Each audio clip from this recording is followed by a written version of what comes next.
Top quality और consistent performance के लिए सिर्फ सिल्वर पंप नाम याद रखना।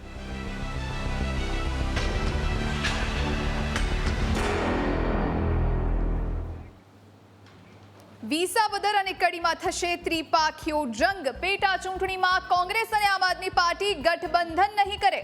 કડી અને વિસાવદરમાં કોંગ્રેસ ઉમેદવાર ઉતારશે। આમ આદમી પાર્ટીએ પોતાની રીતે જ ઉમેદવાર જાહેર કરી દીધો હોવાની વાત કોંગ્રેસ દ્વારા કહેવાઈ છે। કોંગ્રેસ પ્રમુખ શક્તિસિંહે કહ્યું કે ગઠબંધનનો કેટલોક ધર્મ હોય છે। આમ આદમી પાર્ટીએ પોતાની રીતે ઉમેદવાર જાહેર કરી દીધો છે। રાષ્ટ્રીય સ્તરે અમારું ઇન્ડિયા ગઠબંધન છે અને તે રહેવાનું જ છે। રાજ્યોની પરિસ્થિતિમાં રાજ્યો પોતાની રીત પ્રમાણે નિર્ણય કરતા હોય છે। ગુજરાતમાં કોંગ્રેસ પાર્ટીને આમ આદમી પાર્ટીએ નુકસાન કર્યું છે, પણ જનતાએ કોંગ્રેસને મત આપ્યા છે। વિસાવદર અને કડીની પેટા ચૂંટણી એકલા હાથે કોંગ્રેસ લડશે તેવું નિવેદન શક્તિસિંહ ગોહિલે આપ્યું છે।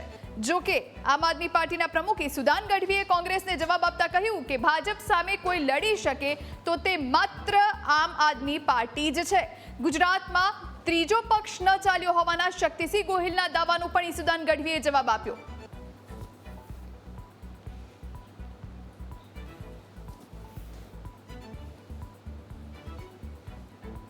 ગુજરાતીઓના હિતમાં કોંગ્રેસ પક્ષે નક્કી કર્યું છે કે વિસાવદર અને આ બંને બેઠકો કોંગ્રેસ પક્ષ પોતાના સિમ્બોલ પર મજબૂતીથી જીતવા માટે લડશે। પોલિટિકલ અફેર્સ કમિટીમાં વિસ્તૃત ચર્ચાઓના અંતે ભૂતકાળના બધા જ ઇતિહાસો તપાસ્યા પછી એક સર્વસંમત મત ઊભો થયો હતો કે ગુજરાતના મતદાતાઓ ક્યારેય ત્રીજી પાર્ટીને મત નથી આપતા। ગઠબંધનમાં જે પાર્ટીએ જે પોતે કોંગ્રેસે પોતે નિર્ણય લીધો છે એ પોતાનો નિર્ણય હોઈ શકે છે, પરંતુ વિસાવદરની જનતા અને ગુજરાતની જનતા એ બહુ ક્લિયર મગજથી ચાલનારી પાર્ટી જનતા છે।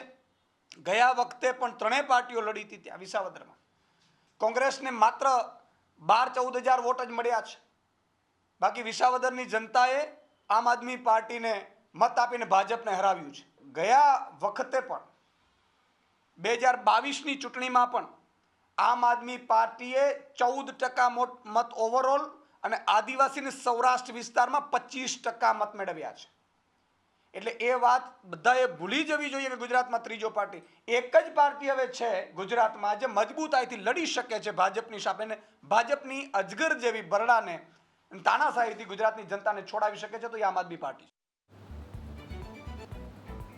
તો શક્તિસિંહ ગોહિલને આપે સાંભળ્યા અને આમ આદમી પાર્ટીમાંથી ઈસુદાન ગઢવીનો જવાબ પણ આપે સાંભળ્યો। હવે આ જ મુદ્દે ચર્ચા કરી આપણી સાથે બે મહેમાનો જોડાયા છે, જેમાંથી કોંગ્રેસમાંથી આપણી સાથે જોડાયા છે નિશાનભાઈ રાવલ, જેઓ પ્રવક્તા છે કોંગ્રેસના, અને આમ આદમી પાર્ટીમાંથી રાકેશભાઈ હિરપરા, જેઓ આમ આદમી પાર્ટીમાં નેતા છે। આ બંનેનું ખૂબ ખૂબ સ્વાગત છે। સૌથી પહેલાં આપની પાસે આવું રાજેશભાઈ, કારણ કે કોંગ્રેસે તો દોસ્ત કહી અને દગો દીધો, આ દગો કેટલો વાગ્યો?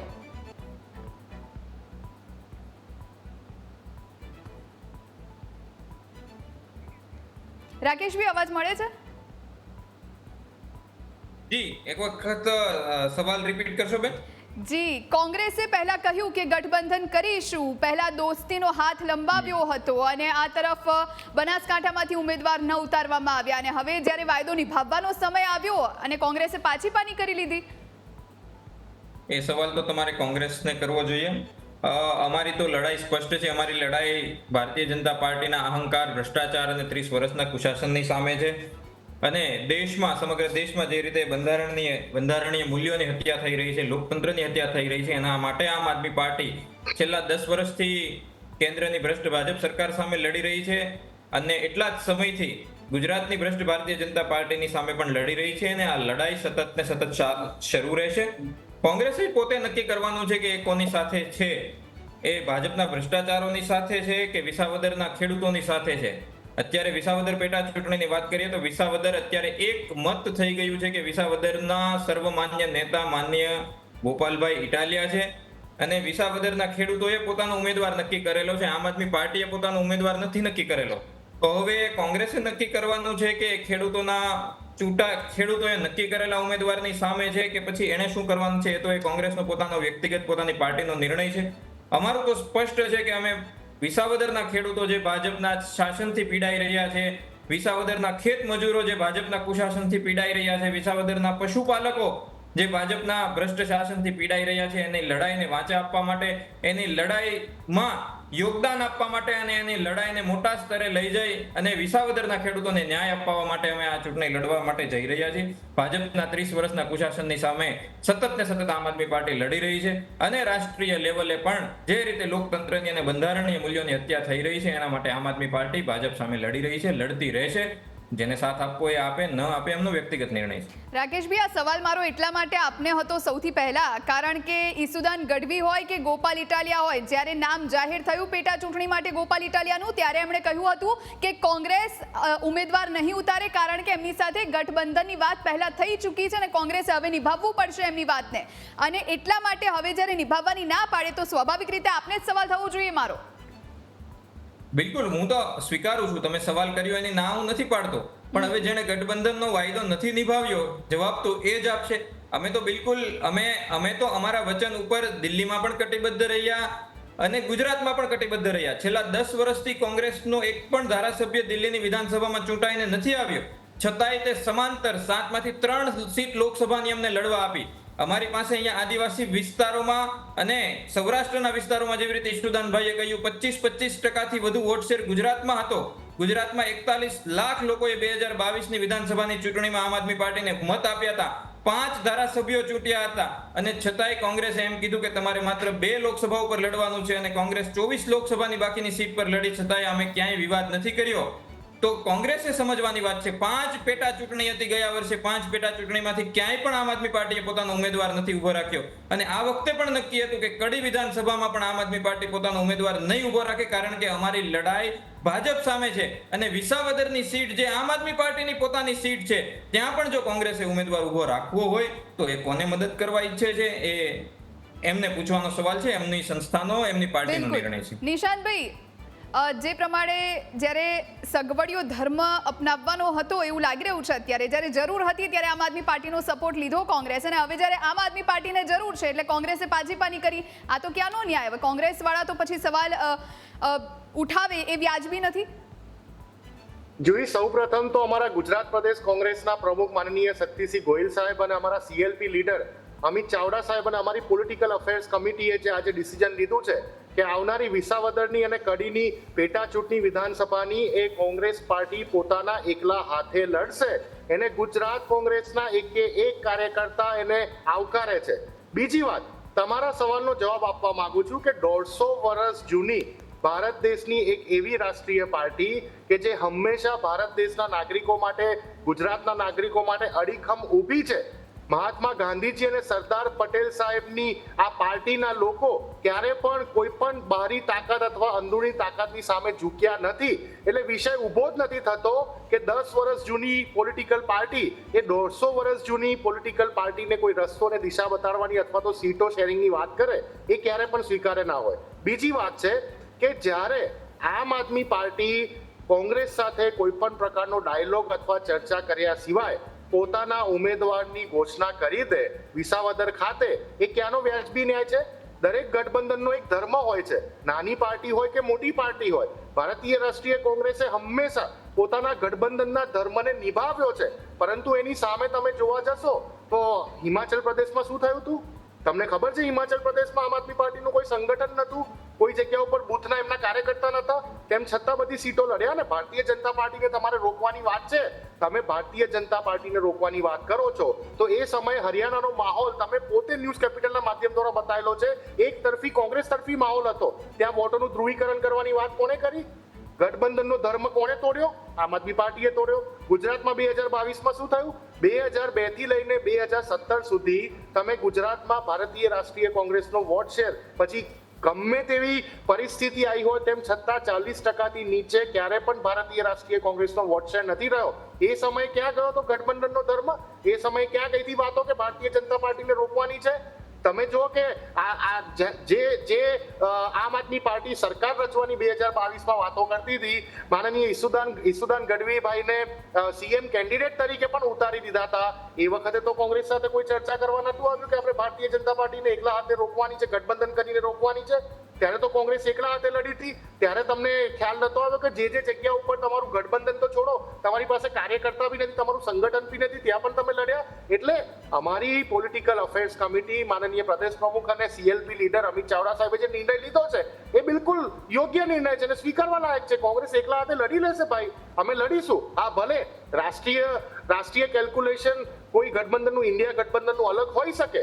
લોકસભામાં તમામ પાર્ટીઓ એક કોમન મિનિમમ પ્રોગ્રામમાં સાથે લડ્યા, અમે એને સ્વીકારીએ છીએ. અને પરંતુ આમ આદમી પાર્ટીઓ બોલતી હોય કે દિલ્હીમાં અમે તમને સીટો આપી, તો હરિયાણામાં તમારું તો કોઈ કાર્યકર્તા, કોઈ તમારું સંગઠન બી નતું. દિલ્હીમાં તો કોંગ્રેસની 15 વર્ષ સરકાર રહેલી છે, શીલા દીક્ષિત જેટલી એક સાથે એક કન્ટિન્યુઅસ પીરિયડમાં સરકાર રહેલી છે. તો તમે કેવી રીતે આવું કહી શકો કે અમે કોંગ્રેસને સીટો આપી? કોઈને આપતું નથી. જ્યારે ગઠબંધન થતું હોય છે જોઈ, ત્યારે કોઈ પાર્ટી નાની નથી હોતી, કોઈ મોટી નથી હોતી, પરંતુ રાજકીય સમીકરણ અને જીઓગ્રાફિકલ પોલિટિકલ કન્ડિશનને આધારભૂત બનાવીને કેન્ડિડેટ અથવા તો ટિકિટોનું ડિસ્ટ્રીબ્યુશન થતું હોય છે કે કઈ પાર્ટી કેટલી સીટો ઉપરથી લડશે.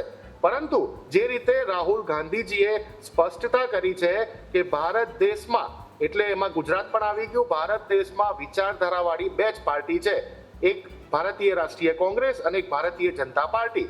અમારી લડાઈ વિચારધારાની છે, અવિરતપણે ચાલતી લડાઈ છે. અમે ક્યારે પણ સત્તા હાથી લેવા માટે કાર્ય નથી કર્યા. અમારા કાર્યકર્તાઓ જ્યારે પણ આંદોલન કરે છે ત્યારે માત્ર ને માત્ર અમારો ગોલ સત્તા ઉપર આવવાનો ભારતીય જનતા પાર્ટીની જેમ નથી હોતો. અમારે લોકોની સેવા કરવાનો, લોકોના મુદ્દાનું નિરાકરણ લાવવાનો અમારો મોટો હોય છે. અને એ મોટો સાધવા માટે રાહુલ ગાંધીજીએ આપેલી દિશાના ધોરણે અમે આગળ વધી રહ્યા છે કે અમે ભારતીય જનતા પાર્ટીને જો કોઈ સક્ષમ રીતે માત આપી શકતું હોય, આ દેશમાં કોઈ પણ રાજ્યમાં રોકી શકતું હોય, તો એ કોંગ્રેસ સિવાય કોઈ વિકલ્પ નથી. અને એ જ વાતને અનુસરીને આ ડિસિઝન લેવાયું છે, અમે એના ઉપર આગળ વધી રહ્યા છે. નિશાંતભાઈ, જે તે સમયે આમ આદમી પાર્ટીનો સપોર્ટ કોંગ્રેસે શા માટે લીધો? જ્યારે હવે સપોર્ટ કરવાનો વારો આવ્યો અને આમ આદમી પાર્ટીએ ગોપાલ ઇટાલિયાને વિસાવદર બેઠક પરથી ઉતાર્યા હોય, તો પછી જ્યારે આમ આદમી પાર્ટી સપોર્ટ માંગી રહી છે, ગઠબંધનની વાત કરી રહી છે, તો ત્યારે પછી રૂલ્સ રેગ્યુલેશન્સ ક્યાંથી આવે છે?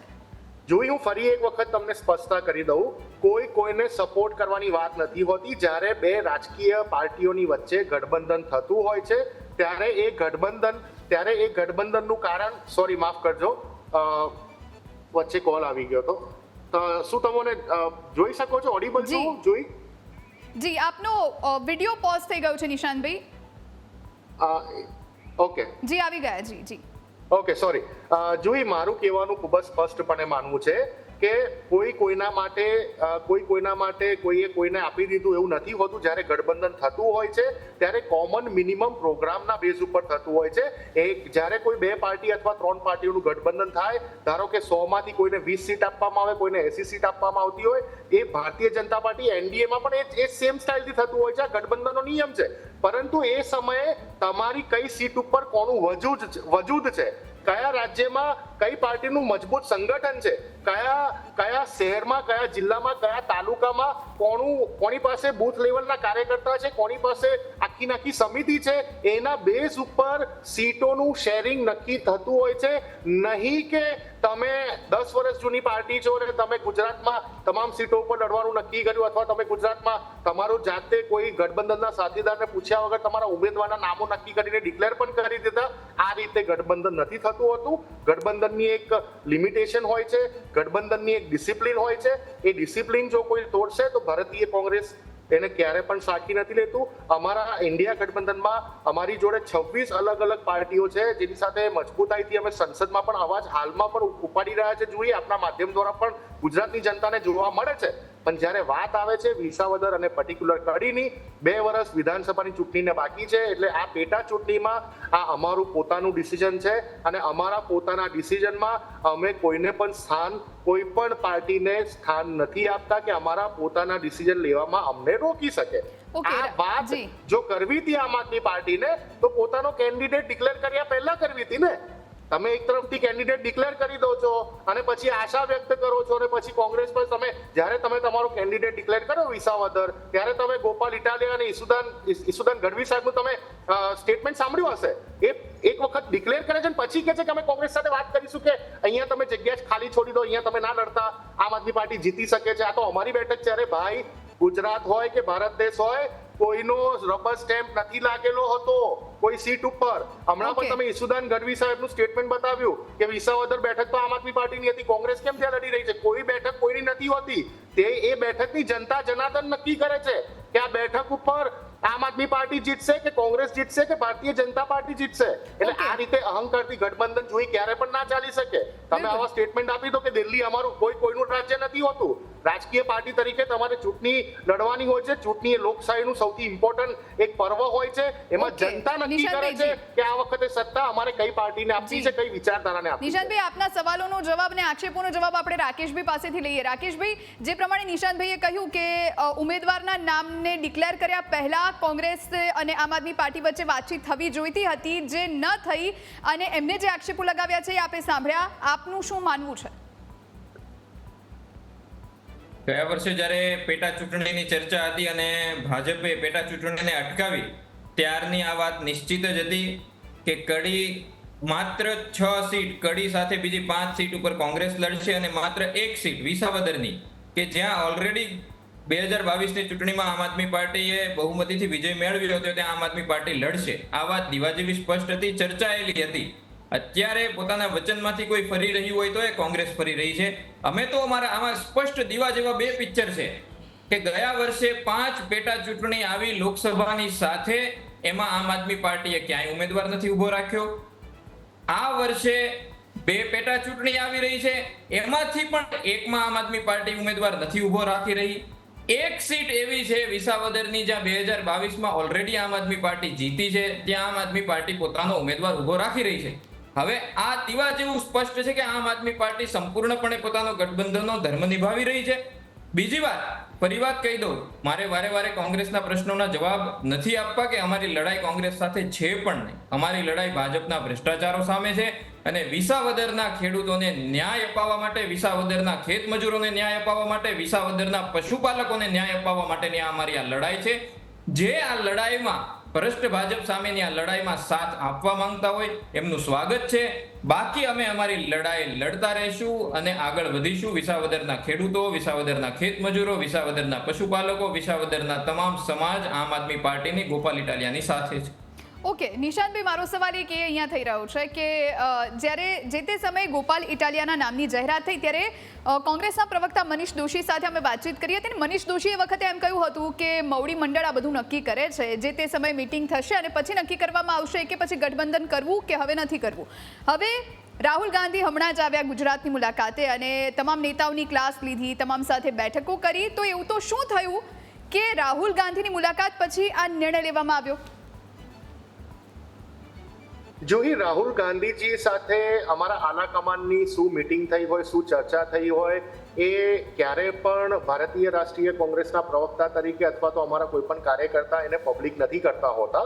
એટલે એ જે ડિસિઝન, એ જે ઇન્ટરનલ પોલિસી હોય છે, હંમેશા પાર્ટીની ઇન્ટરનલ પોલિસી હોય છે, એના વિશે પબ્લિક ચર્ચા શક્ય નથી હોતી. પરંતુ હું તમને બિલકુલ એ કહી શકું કે કોંગ્રેસ રાહુલ ગાંધીજીએ બતાવેલી દિશા ઉપર જે અમે અત્યારે છેલ્લા 15 દિવસથી ખૂબ જ ફાસ્ટ અને ખૂબ જ સ્પીડમાં ચાલી રહ્યા છે, અમારો ધ્યેય એક જ છે, ભારતીય જનતા પાર્ટીનું શાસનનો અંત લાવો, ગુજરાતની જનતાનું દુઃખ દર્દનો અંત લાવો. ગુજરાતમાં જે ખુશાલી હતી, ગુજરાતમાં જે સરકારી નોકરીઓની ભરમાર હતી, ગુજરાતમાં ખેડૂતો ક્યારે આત્મહત્યા નહોતા કરતા, ગુજરાતમાં મહિલાઓ સુરક્ષિત હતી, મહિલાઓના રેપ અને મહિલાઓના જે ગેંગ રેપની ઘટનાઓ NCRBના આંકડા પ્રમાણે જે સતત વધી રહી છે, એ ક્યારે પણ આ બધી બાબતો સાખી ના રહી. આ તમામ બાબતોને રોકવા માટે ભારતીય રાષ્ટ્રીય કોંગ્રેસ એક મોટો વિકલ્પ બનીને ઉભરી આવે.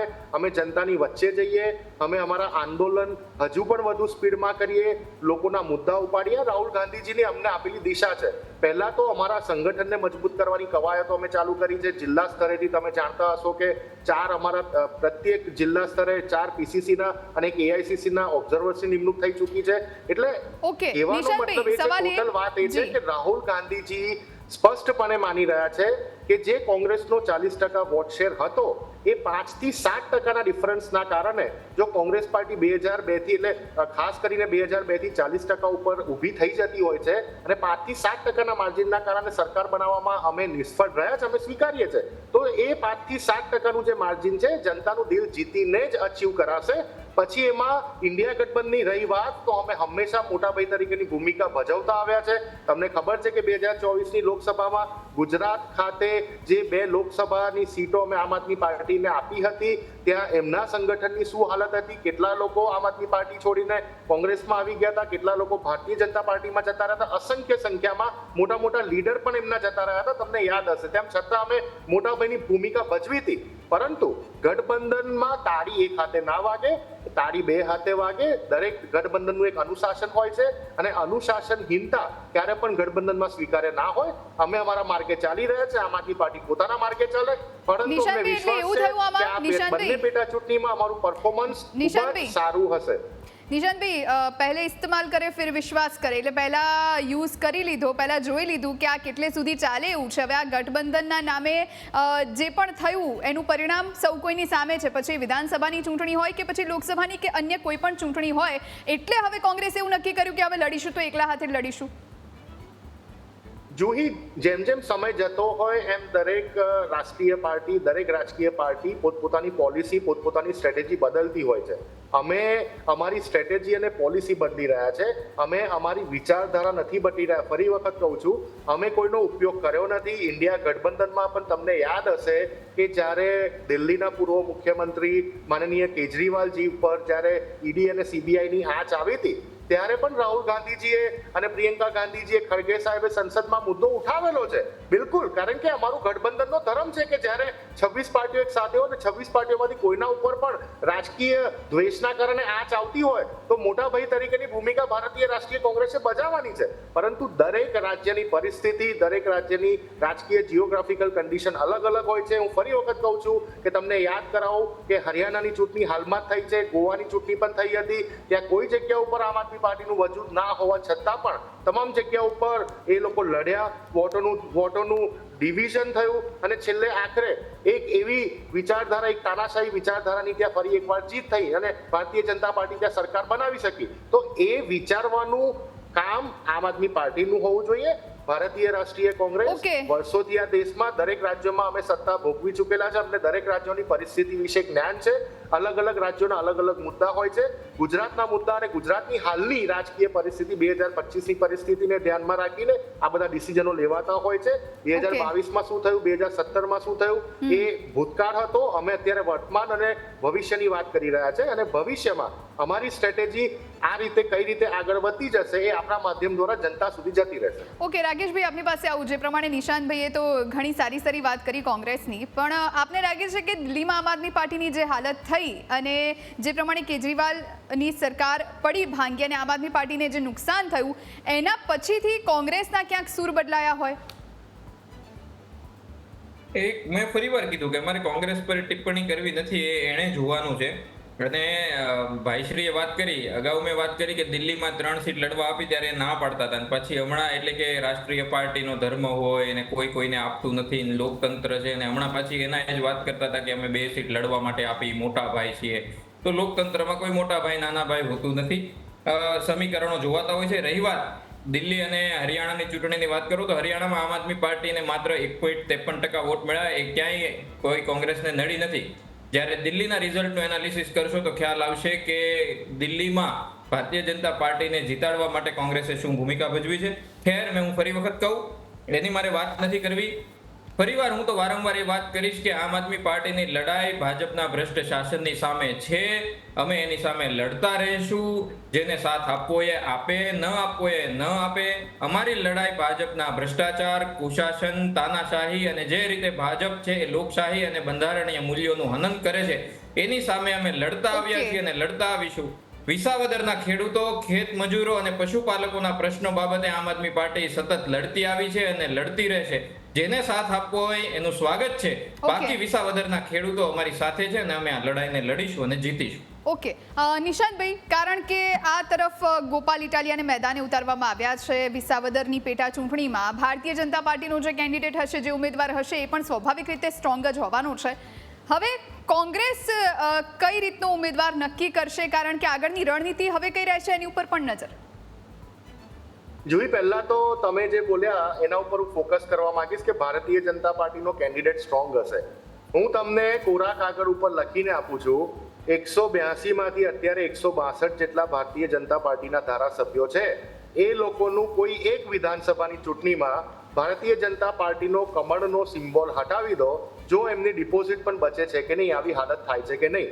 કારણ કે ભારતીય જનતા પાર્ટીના એ પછી ગામના પંચાયતના હોય સદસ્ય કે પછી સંસદ સદસ્ય હોય, એ લોકો ક્યારે પણ ભારતીય જનતા પાર્ટીના નામથી નથી જીતતા, એ લોકો પોતાના દમથી નથી જીતતા, પોતે કરેલા કાર્યોના દમથી નથી જીતતા, માત્ર ને માત્ર દિલ્હીમાં બેઠેલા એમના મુખિયા અને દેશના પ્રધાનમંત્રીના નામથી જીતે છે. આ વાતથી તમામ ગુજરાતનું નાનું બાળક પણ પરિચિત છે.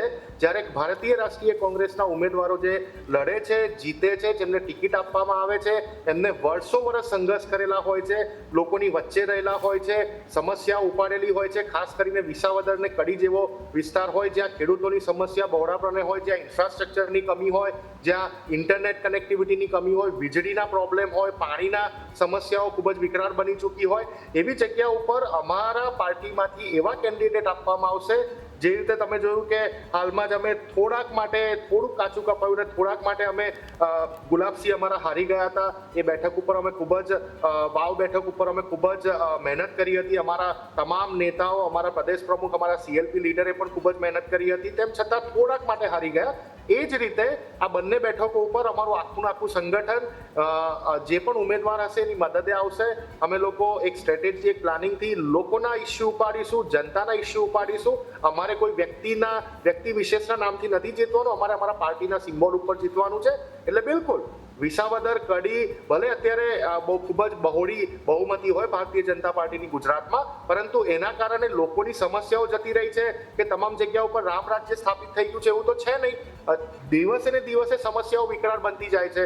વીજળી કાપની સમસ્યાઓ અત્યારે ભર ગરમીમાં તમે જો લોકો પાણીના કારણે દરેક જગ્યાથી બૂમો ઉપડી રહી છે, જળાશયો ખાલી થઈ રહ્યા છે, નવા ડેમ ભારતીય જનતા પાર્ટીએ 30 વર્ષના શાસનમાં બાંધ્યા નથી. આ તમામ સમસ્યા વિસાવદરની જનતાને, કડીની જનતાને પણ આ સમસ્યાઓ લાગે વળગે છે. એટલે અમારો ધ્યેય એક જ છે કે ભારતીય જનતા પાર્ટીને મજબૂતાઈથી અમારે લડવાનું. હાર જીત એ ઇલેક્શનનો, ચૂંટણીનો એક પાસો હોય છે. અમે ક્યારે પણ એવો અહંકાર રાખતા નથી કે અમે આટલા માર્જિનથી જીતીશું કે આટલી સીટો જીતીશું. લડીશું, જોરદાર લડીશું, દમદાર લડીશું.